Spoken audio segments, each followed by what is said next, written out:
Hello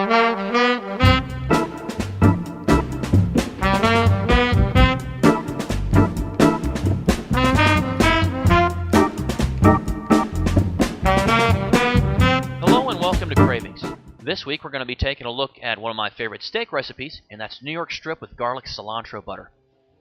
So I'm going to go ahead and get started here with a basic ordinary paper towel, and we're going to fold that down to about 1/8 of its normal size. So once we've got that folded down, we're going to add just a little bit of olive oil to it. And the reason that I'm adding the olive oil to the paper towel is we're going to use it to prep our grill.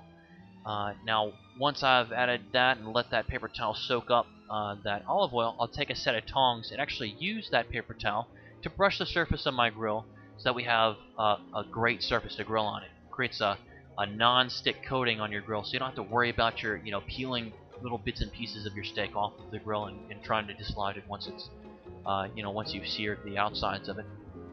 So I'm going to go ahead and put my grill on the steak here, and one of the things that you might notice is there's a little bit of seasoning on there. I always like to use a little bit of Montreal steak seasoning for this particular recipe, and just kind of put a little dash on that. We'll actually use quite a bit more of it in our garlic cilantro butter glaze, which I'll show you here in just a minute. You'll also notice that I like to sear the outsides of it, and then I always turn down the heat to medium once the steaks have been seared on the outside. Usually you can sear a steak in about a minute, minute and a half. Per side, and then grill it at about medium temperature, about 5 minutes. Obviously, it depends on the thickness of the steak. But anyways, go to my website, and there's some great tips on how to properly judge when your steak is done. Anyways, we're going to go ahead and get started here with making the garlic cilantro butter. And what you've already seen me add is about a stick of butter, along with a couple of cloves of garlic. And here, just as I promised, we're going to be adding some more Montreal steak seasoning to that mixture. And I usually add quite a bit. I'd say typical standards are to where you can just barely see the butter anymore. Final ingredient that we're going to add is quite a few shakes from our cilantro. It's one of my favorite herbs. I really like using it in a lot of different recipes, but it really adds to the flavor of the garlic cilantro butter glaze.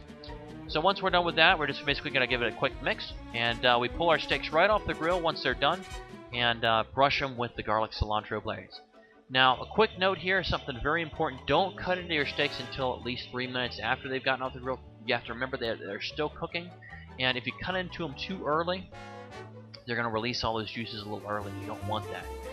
So anyways, I hope you enjoyed this episode of CJ's Cravings. For more information on some really great recipes, please visit my website, and I always welcome comments or suggestions.